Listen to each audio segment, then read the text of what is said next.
Hello and welcome. We've opened up the doors a little early. We want you to come on in. Hi, I'm Ann. And I'm Lucinda. Welcome. This is going to be a webinar about the power of inner awareness and radical acceptance to, change your life, but also help you survive and thrive in a stressful time. And really acknowledging that the whole world is going through a stressful time together. Yes. There's something in me that kind of likes that. I don't like the danger and the uncertainty, but I kind of like that there's a lot of acknowledgement that the whole world is in a situation together right now. Yes. And we're really looking forward to sharing with you a lot today that's about how the focusing process of radical acceptance and body awareness can give you something you need in this stressful time. You know, I wanted to share with you something that a woman wrote who's taking one of our courses right now. She wrote, "Thank you for this amazing connective opportunity, especially during this time of worldwide crisis and fear and physical separation. Focusing is bringing us together with ourselves and with each other and is so healing, even in the middle of chaos." So we're going to share with you some tips today that are especially relevant to the time of worldwide disruption. And we'd like to start by each of us telling you how we've been making use of the focusing process during this time. What about you, Lucinda? What have you been making use of it for? Yes, I am just so grateful, Ann, that I learned focusing 20 years ago from you and that I have it within me as a practice for this time. I don't know what I would be doing if I didn't have focusing, because it has given me a very clear and concrete way of being able to get into my larger self and bigger than feelings that are coming up. And, you know, lots of feelings are coming up with everything that's going on, lots of parts that are scared and worried and, you know, could spin on this, you know, on what I hear on the news. And what I am practicing is coming home into my body, into what I'm sensing, you know, what's right here, you know, like as I touch things and, you know, just feeling this and staying home in myself, because that's where I can find some peace and a place of calm. Because right now in myself, I'm okay. I am okay. And these thoughts, the parts of me that can spin, forget that. But they forget you're okay. They forget that I'm okay. And they get scared and worried. But those are out there. You know, it's thoughts. It's not what's really happening for me right now in this very moment, in my body, in my home, because I'm staying home, sheltering in place. And things are okay right here. And the fact that I can do that is thanks to focusing. So beautiful. And as you say that, Lucinda, I feel like we are making an invitation to all of you who are here today to just pause and feel your own sense of how your body is right now. And recognize that there may be thoughts that are connected to body feelings of stress. And also just feel your body supported and notice if there's some level of what Lucinda said. I am actually okay right now. Just notice if there is. Yeah. Nice.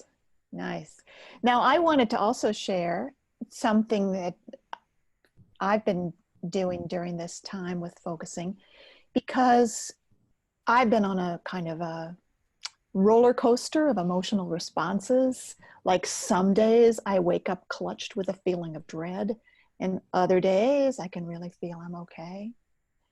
And sometimes it happens during the course of a day. So what I've learned is that feelings of dread, although they're unpleasant, are amazing if I turn toward them and accept them. So the other morning I woke up and I had a body feeling of, I would have to call it dread. And I noticed the urge to try to push it away or do something to distract myself from it. But by now, I've really gotten immersed in the practice of radical acceptance of everything because of how well it works. And so, and I was taking a shower and, you know, doing my waking up in the morning things. But while I was doing that, I was also saying, okay, feeling in my body that's not very comfortable right now. Hello, I know you're there. Hello, I know you're there. And then I just stayed with it with a sense of curiosity, almost like I was asking the feeling, so what's bringing you especially right now? And I got the sense that it was something about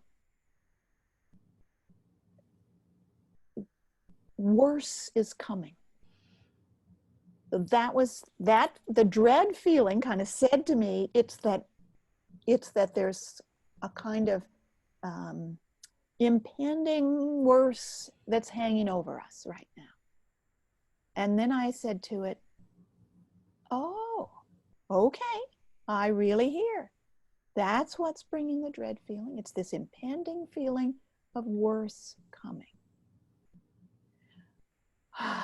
And my body made, I had a nice deep breath. Like that didn't solve the problem. It was still true that probably worse is coming. You know, there'll be increased cases where I live, but it worked. What that place in me really needed was to articulate its fear and to be heard. And interestingly, if I had said to it, oh, don't worry, maybe it won't be so bad, which before focusing I would have been tempted to do, I think that would not have brought the relief. Right. When we try to change how we feel, talk ourselves out of our feelings, cheer ourselves up, rationalize ourselves up. That's what we're wanting to share with you today, is not only how to accept how you feel, but also why are we accepting how we feel? Why? Not just because it's a good idea, because it also brings what we call in the focusing world carrying forward. And carrying forward means your life process can take its next steps.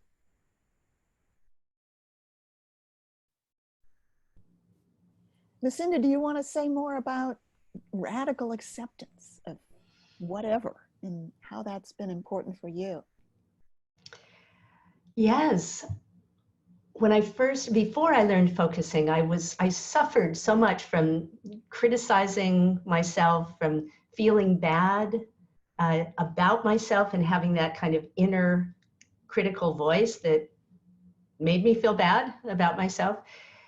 And what I've learned from focusing is that by turning toward that part, like you just expressed, Ann, instead of trying to push it away or get rid of it, like a lot of things talk about, oh, just don't listen to those negative thoughts or get rid of that part.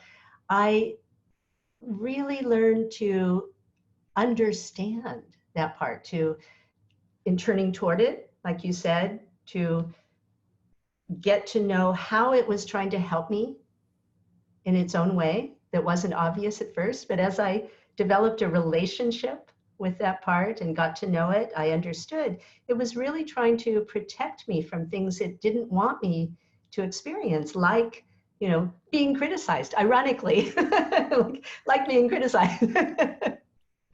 And by doing that, it really transformed. That part transformed. And all of that energy that went into that struggle within freed up and came back to my whole self so that I could move forward in my life without all of this angst inside. And it has made life much easier. It's such a good point, Lucinda, that often we find ourselves in a struggle inside ourselves.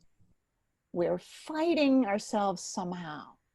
And even if it doesn't feel like a fight, we're somehow trying to talk ourselves into or out of feeling certain things. Did you ever have that experience of being afraid and then trying to make the fear stop being afraid? No, it's okay. You don't have to be afraid. You know, I'm so familiar with that because growing up in the family I grew up in, this would be my mother's reaction to any emotion that I was feeling that wasn't just cheerfulness. You know, if I was sad, if I was angry, if I was afraid, she would respond with, "You don't have to feel that way. Don't feel that way." And I know she did that with the very best of intentions. And I for many, many years, even after I began to learn focusing, there was a way I did that to myself. I'd take my own feelings of anger and fear and anxiety and respond to them the way my mother would, by saying, "Oh, you don't have to. I don't have to." And that made them persist. So what we try to change persists, and what we accept is on its way to change. It's one of those beautiful paradoxes of the inner relationship focusing method, that we change without trying to change. We change because, how would you say that, Lucinda? We change without trying to change, or we change? Yeah, we change without trying. We change naturally and organically by being with, rather than trying to make ourselves change. You know, it's this beautiful just being with what is, which allows the change to happen. Yeah, and so although that sounds very simple, be with what's here, and that allows the change to happen. The reason why we teach a whole course on it is that a number of things can occur that can get in the way of doing that. We're going to take you all through an exercise in a few minutes, but I just want to say maybe some of the stages that occur when the simplicity of just being with what's here is what's called for. Then the first thing we do is make sure we can be in contact with our own bodies. And that, for many of us, is not simple. In the world that I grew up in, again, my cheerful mother and my alcoholic father, it was really better not to feel in your body at all. Not safer not to know what I was feeling. So I tended to live really from my chin on up, and read a lot of books and so on. So being able to pause and just feel in our bodies without evaluating how we feel is a powerful skill. And then beginning to describe what we're feeling, again, without evaluating. That's not so easy. Sometimes our first reaction is to dislike what we're feeling. Like, ooh, I've got a tightness in my throat. Like, almost as soon as we find the feeling, I know this is what used to happen for me, as soon as we find the feeling, we're already trying to dismiss it or talk it out of existence. So it's a whole new skill to make a space of acceptance for what we feel. What was one of the early discoveries that you made about that, Lucinda, when you were learning this? Yeah, that I wasn't those feelings. I thought I thought when I was scared, that I was scared. I didn't realize that there could be a larger self within me that wasn't scared. Oh, yeah. So that whole concept of, we call it self in presence, the larger self, is basically the ability that we can develop to make a space of acceptance inside us for anything we feel. Like, I am the one who can accept anything I feel. We even have language that helps us do that. So we call it presence language, and we like to say, I am sensing. So the first part of the sentence is, I am sensing. And then we say, something in me feels, and then fill in the blank. So I am sensing, something in me feels scared, feels anxious, feels nervous, feels overwhelmed. Something in me is having scary images of people dying in hospital corridors without enough ventilators. So I am sensing something in me feels, I am sensing something in me fears or believes or thinks.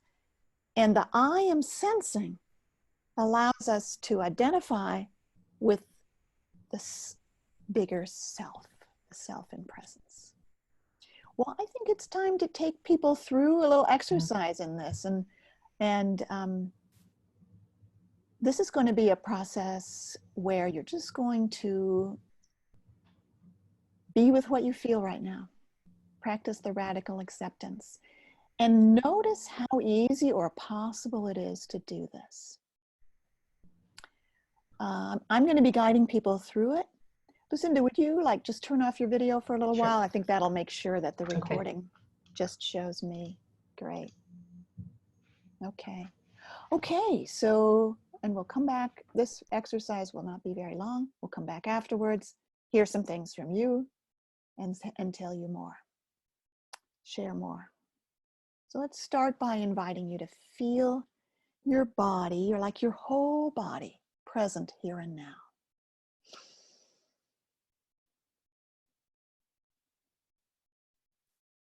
And be aware of the places where you're in contact. If you're sitting, that's probably through your feet and your seat and your back. If you're standing, it would be just through your feet, and so on. Just aware of the sensations of contact on what you're sitting on. And allow yourself to be supported, letting yourself rest on that support.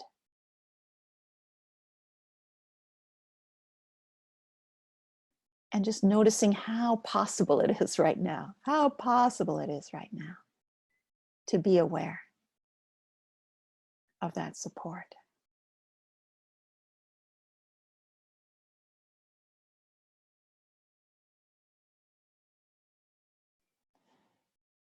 Feeling your breathing, becoming aware. No need to change what you're feeling. This is simply a matter of noticing.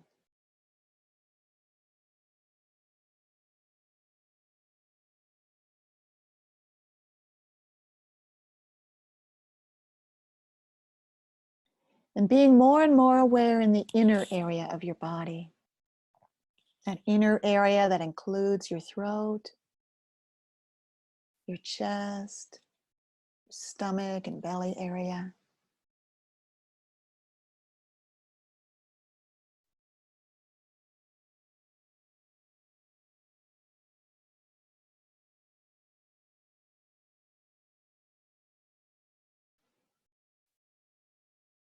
And just noticing how you are right now in your body awareness, like noticing if you're feeling okay, open, spacious, relaxed, peaceful, or if there's a place in your body or more than one place that doesn't feel so comfortable right now. It might be feeling tight, clenched, tense.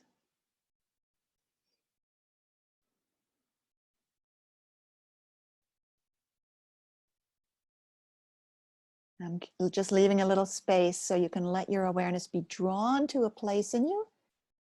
Just letting your awareness be drawn somewhere. We don't have to evaluate or choose what we're finding. Just let your awareness be drawn somewhere in your body right now. And if you're feeling something uncomfortable or unpleasant, let's see if we can make it okay to feel that way. Like you could say inside yourself, it's okay to feel that way now.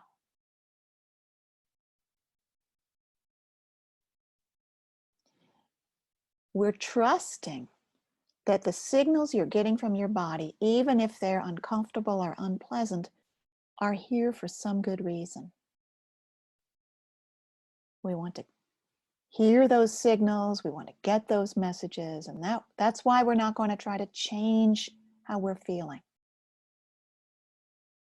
When it can deliver its communication, it itself will change. So maybe you could notice what you're feeling somewhere in your body, beginning to describe what you're feeling in terms of just description, no labels, no evaluations, just what it physically feels like.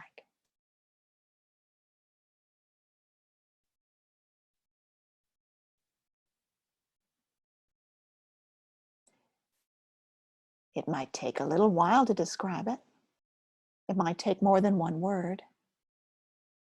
And it's okay if you can't describe it right away. It's totally okay.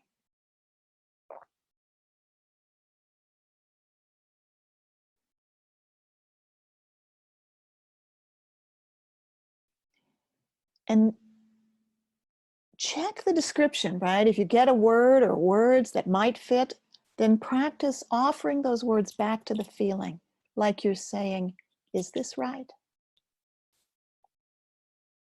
Did I catch it? Did I get it? And sometimes that description needs to change so that it fits even better.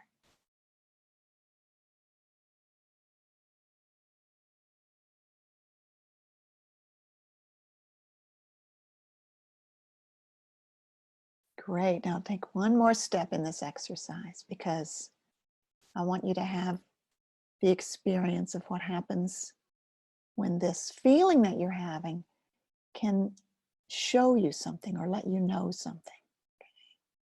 So you found a place in your body that you're drawn to. You described it a bit. You check the description. And now use the language that I showed you earlier to say, I am sensing something in me feels this da da da, right? If the word is tension, I am sensing something in me feels tension.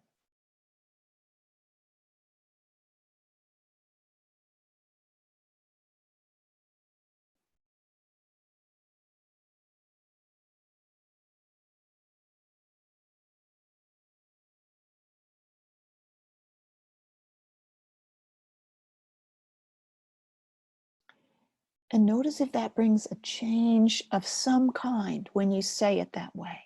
I am sensing something in me feels da da.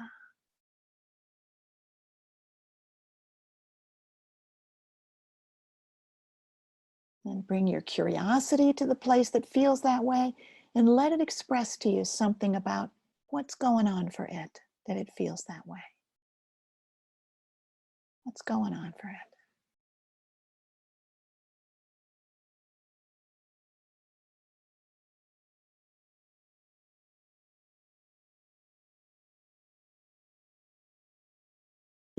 Because we can absolutely trust that this feeling makes sense. It has a good reason to be there.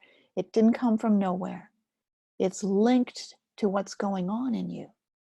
And it can let you know what it is that it's responding to. You can sit at a distance and guess why a scared feeling is scared, or you can ask it. And that makes all the difference, really. Let's take another little moment to sense what it is this way from or about.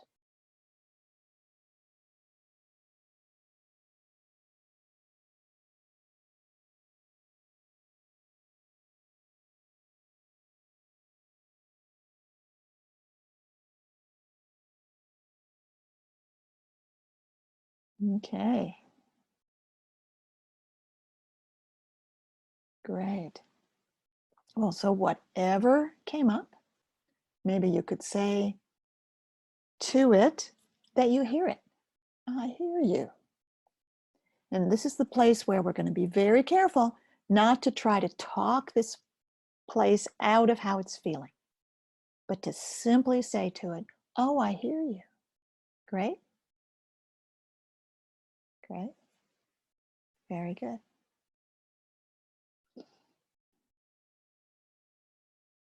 Okay, we're going to bring our exercise to a gentle completion. We do that by asking you to thank your body. And let awareness emerge. Feel the room around you again. And let's hear from some people who might have questions. I see that David already wrote one in the chat. Lucinda, come back when you're ready. And people can write in the chat any questions you might have. Or share what came for you in the exercise. Write that in the chat.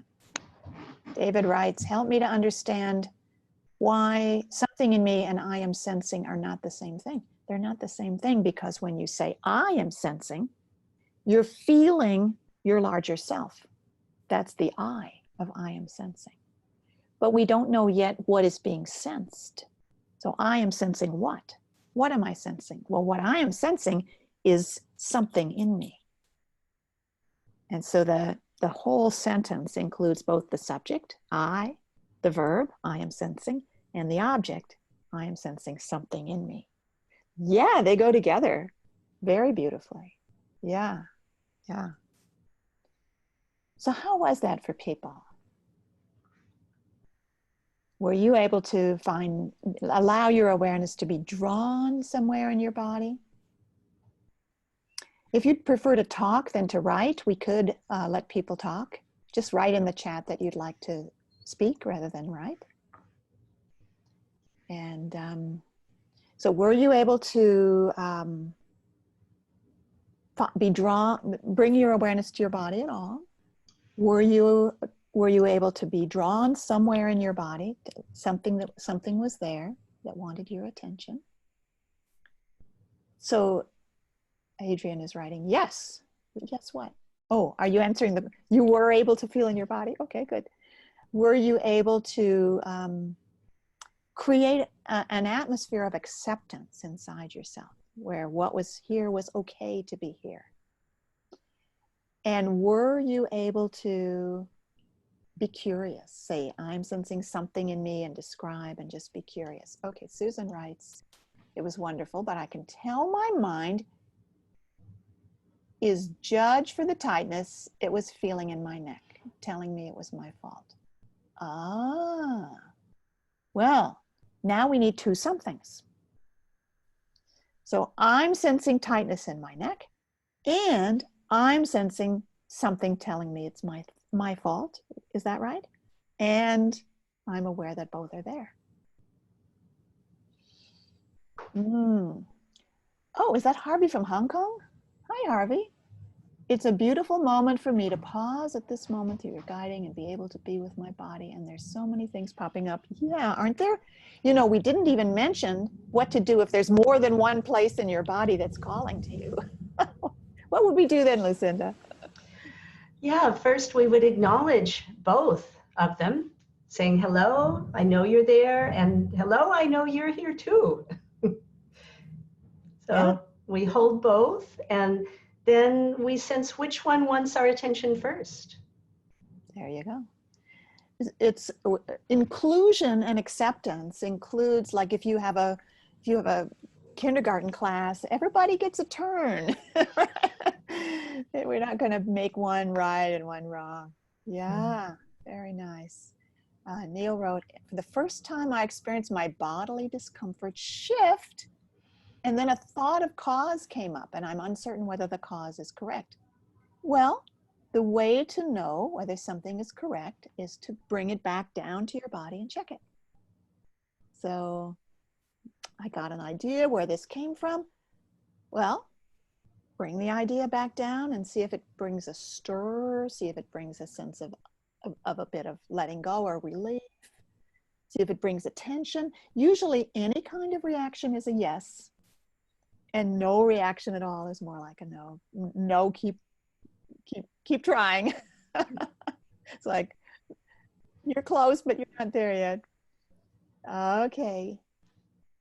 Kameka, I was drawn somewhere in my body. I felt a shift from what felt like this overwhelming feeling of this emotion and the internal experience to a more compassionate being with and accepting what was being felt. Wow.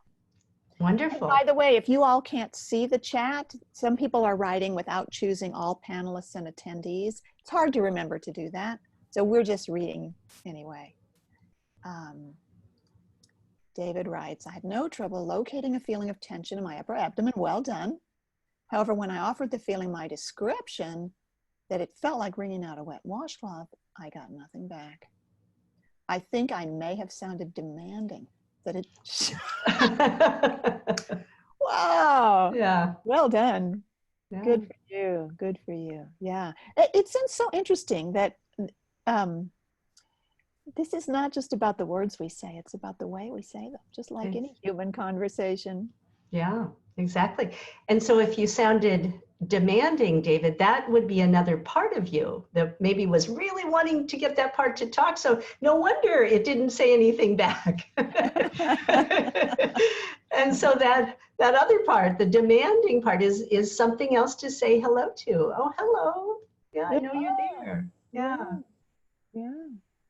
Adrian writes, you don't name the body part, you just say something in my body while holding awareness on the body part. That's an interesting question. I mean, sometimes the something is in a body part, like the throat or the chest. But very often it'll start in one location, and then as you spend time with it, it'll move to another one. So I tend to talk without saying my throat or my chest, because the location is really less important than the description of the felt experience. What about you, Lucinda? Do you find the location important? Sometimes, yes, because for me, if it shows up in a particular place, that gives me more of a place in my body to turn toward. So Okay. that can help me get into my larger self to then turn my attention to my stomach. Yeah. Okay. So it depends. Yeah. I've had that happen. I've had it be helpful to know where it is. Cheryl writes, something in me was feeling anxious. I love your language. I put my hand on the place I was feeling it and focused on it, and eventually it felt like it melted like chocolate. Wow. Hey, isn't that nice? We've got something that helps our anxious feelings melt. Yeah. And notice again, you know, the tonality. If Cheryl had put her hand on there and said to it, now you've got to melt, I think it wouldn't have. Right. Yeah. And in other words, radical acceptance is not something we can fake, really.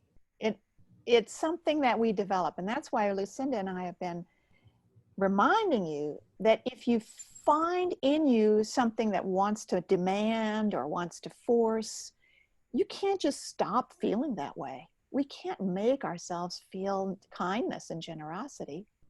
But the thing you do is you turn toward that. You use the something in me language to, okay, something in me really feels like demanding. I guess, you know, it must be feeling like it really wants an answer.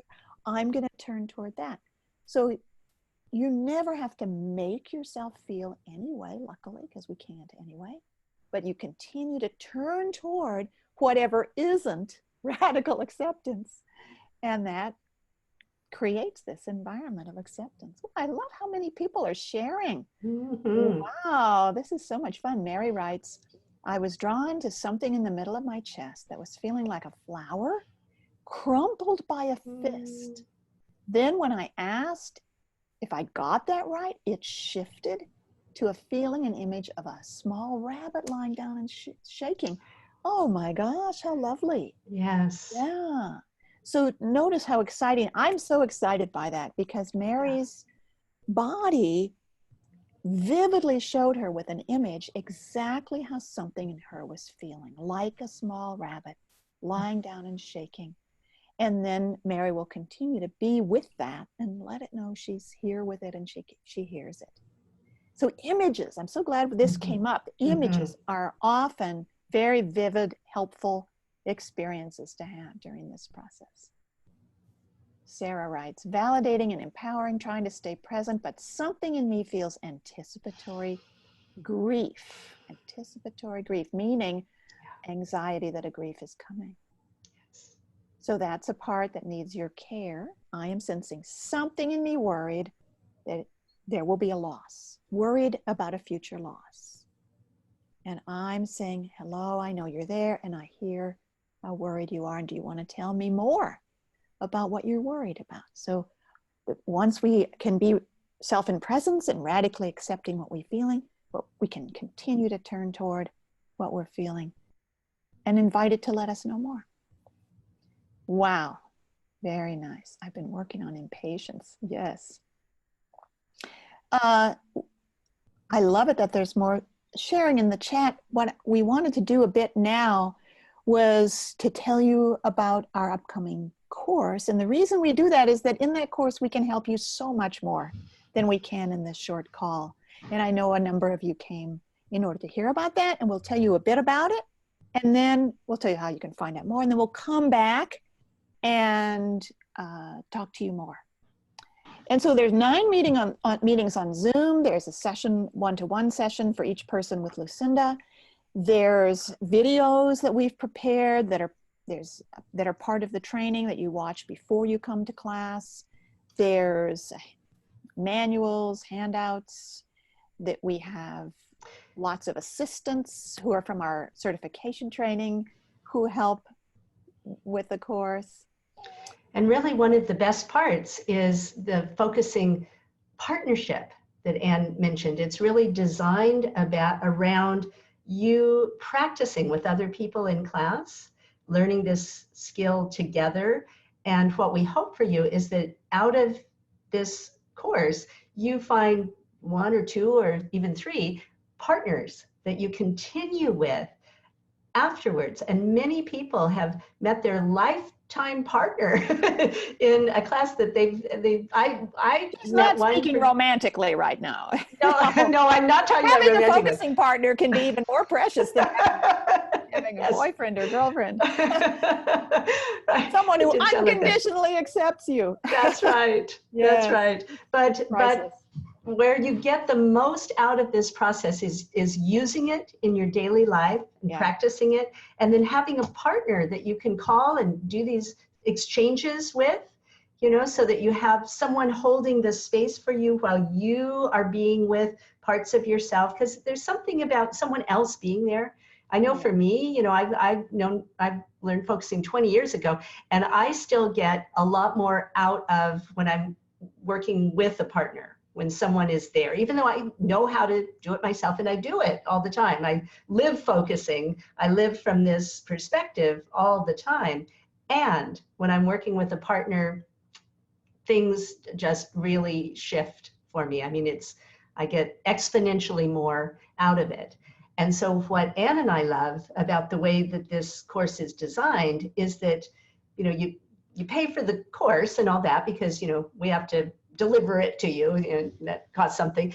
But then these partnerships, they're free. You have access to that, as many people as you want to practice with for forever.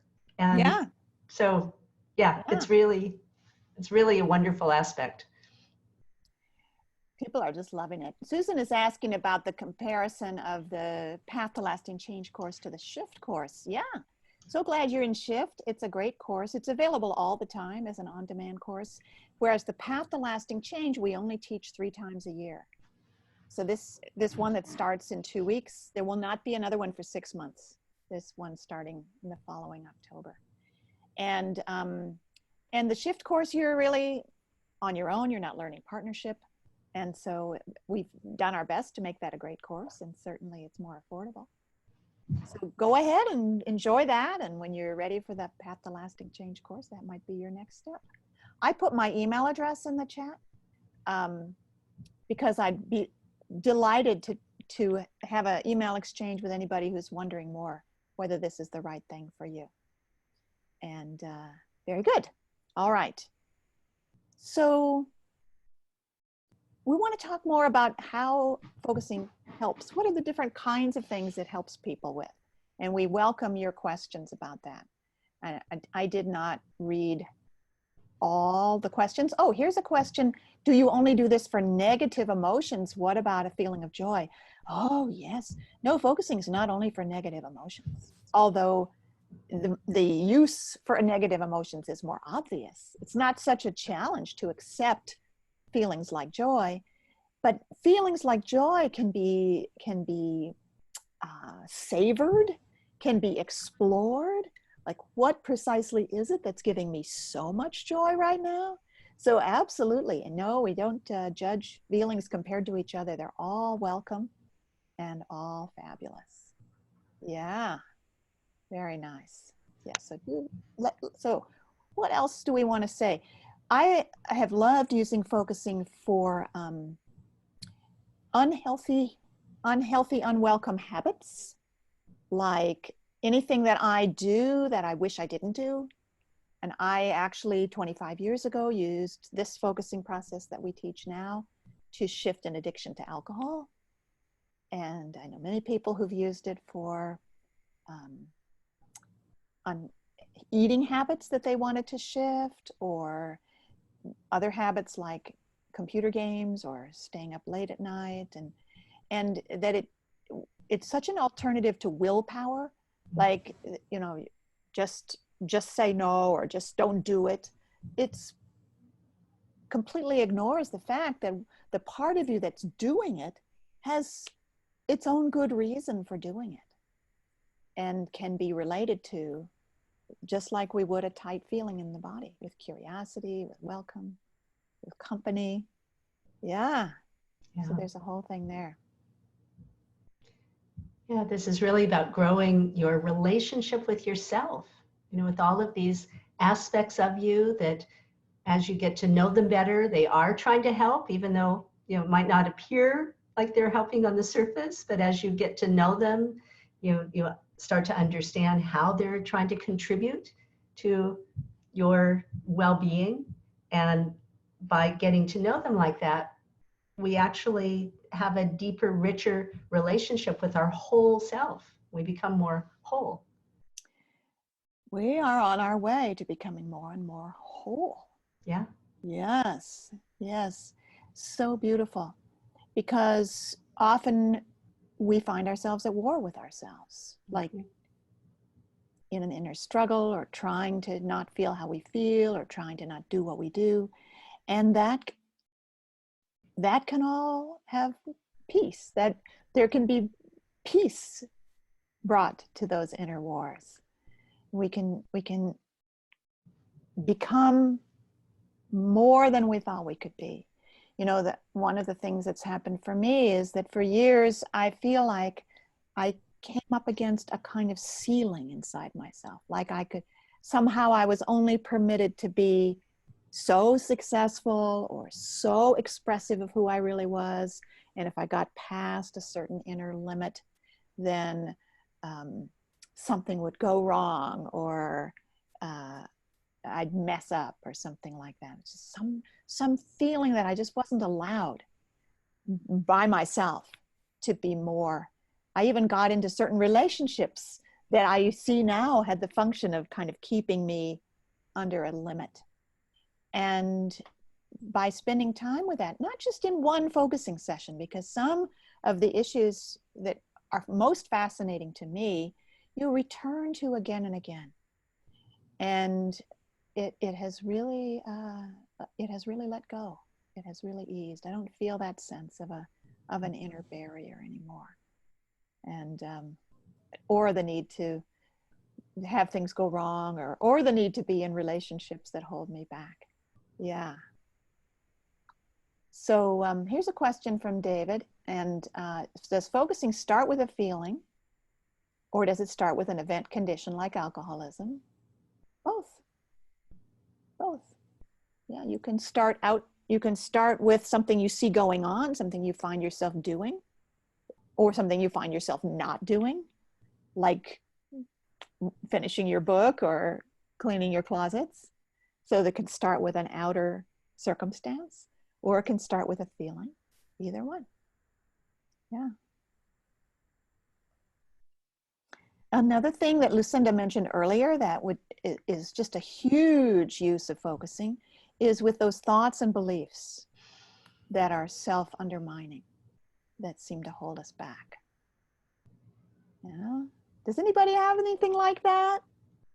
You know, do you ever have thoughts like, I'm not good enough, I don't deserve it, or kind of limiting, dooming thoughts about the future, like I'm always going to fail, or I'll never get what I really want?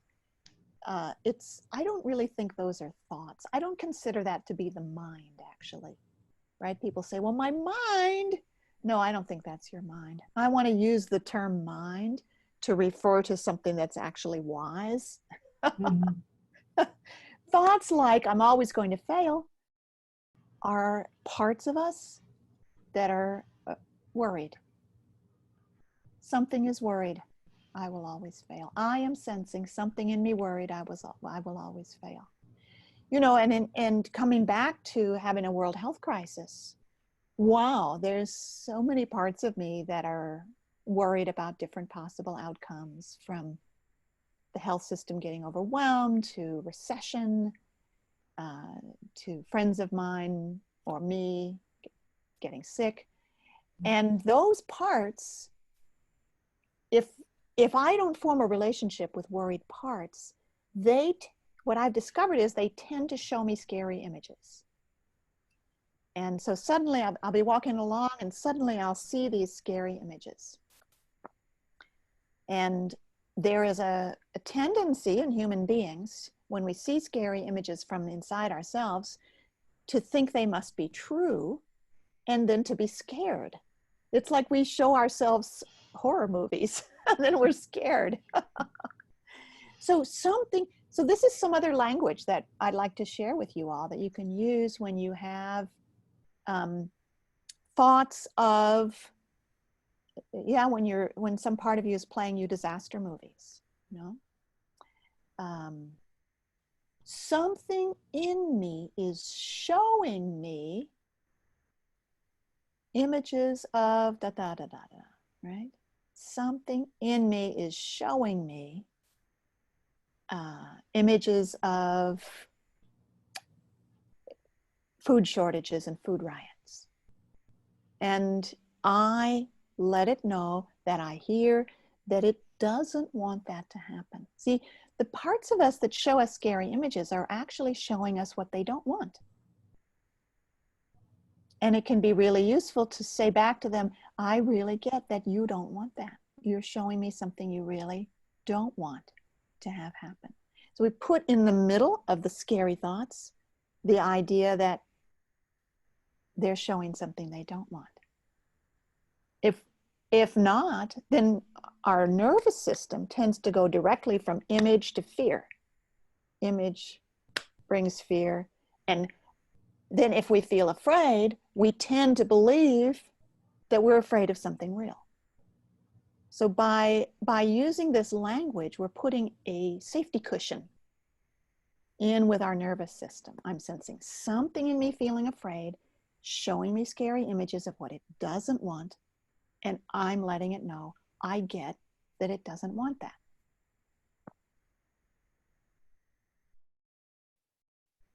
What did Neil write? Whether it's feelings or thoughts and beliefs or things I do or don't do, does focusing always look for expression in the body? Well, yes and no. Do you want to talk about that, Lucinda? Well, first we could talk about what we mean by body in focusing. Exactly. Because it's not just what is here in the skin envelope. Yeah. Really, in our focusing philosophy, it extends out beyond us. And so many things can exist in like memory, or other things, though some of those parts, like that critical part I was talking about before, it's not in my body, it's out here talking to me. Yeah. And so do you want to carry on from there, Ann? Well, yeah, I mean, exactly. So focusing happens in the body, but what body is that? Because if you get an image, you might be thinking, well, an image isn't my body, but actually, where else do we get images from? Mm-hmm. So we expand our meaning for the word body to be more than physical, as Lucinda was pointing out. And then focusing happens in the body.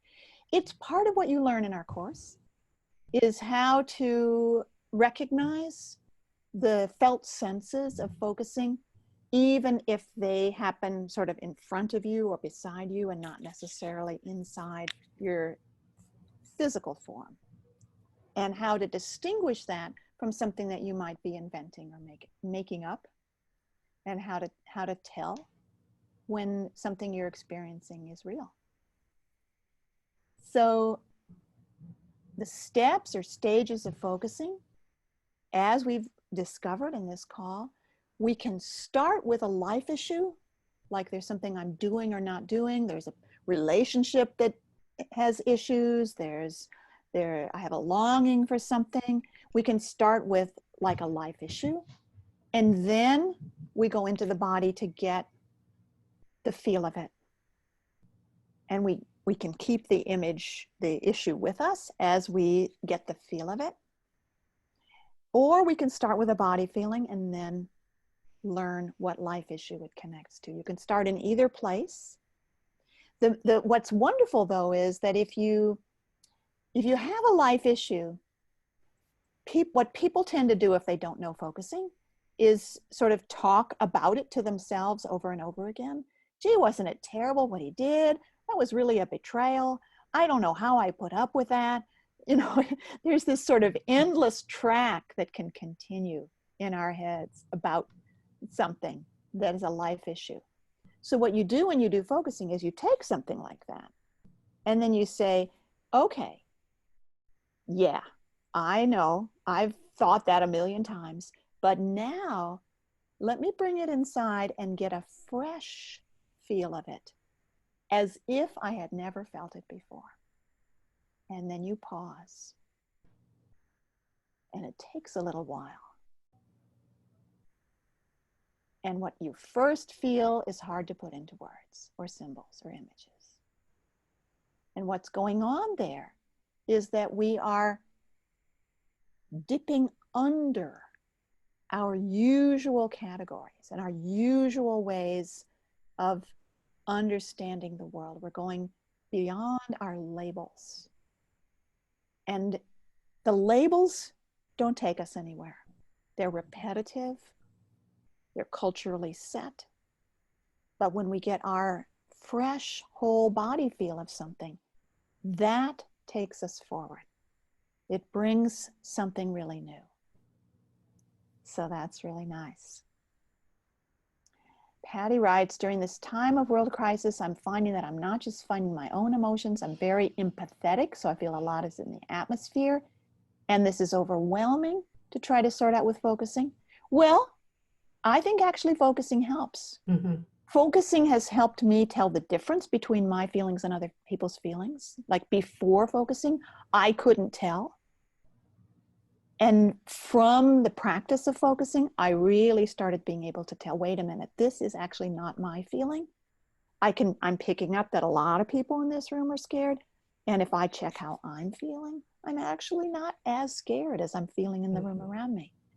Is that something like that Mm-hmm. that happened for you too, Lucinda? Yeah, because as we talked about earlier, when we get merged with a part of ourselves, like that language, I'm feeling scared, that would be merged with the feeling of scared. And then we shift to I'm sensing something in me that is scared. So we're moving into that larger self. I'm finding that's helping me with getting into a larger place with all the panic that is around, all the fear that I'm feeling, because I'm also very sensitive and I feel other people's feelings easily, but I use that same language to, make that move into my larger self so that I'm not just like a sponge absorbing everybody else's feelings around. So, yeah. Yeah. So It's So, about self in presence, isn't it? right. And that isn't something you just turn on like a light switch. It's something you actually work to cultivate, the ability to be self in presence. Yeah. Yeah. So We practice it. And we so practice it. yes. Yeah. And I'm just so grateful that I have been practicing it for 20 years now. And I'm so encouraged for all of you, for people who are learning it, that this has been the thing that has helped me the most, in this time of crisis. And so I hope that you will also come learn how to use these very concrete tools. What I love about focusing, lots of people talk about, like love yourself or, just relax, things like that. But focusing tells us how to do it. How. Right. Exactly. Exactly. Yeah. So all of you, we wish you well. We wish you the ability to really stay connected with your present self during this difficult time, and that you be safe. And for those of you who would like our support in learning a method that's actually going to help you all the rest of your life, we look forward to connecting with you. And it's been such a pleasure to be with you all today. Yeah. Yay. Thank you. Okay. Take care. Okay, thank you. Take care. Bye-bye. Bye. Bye. Bye for now.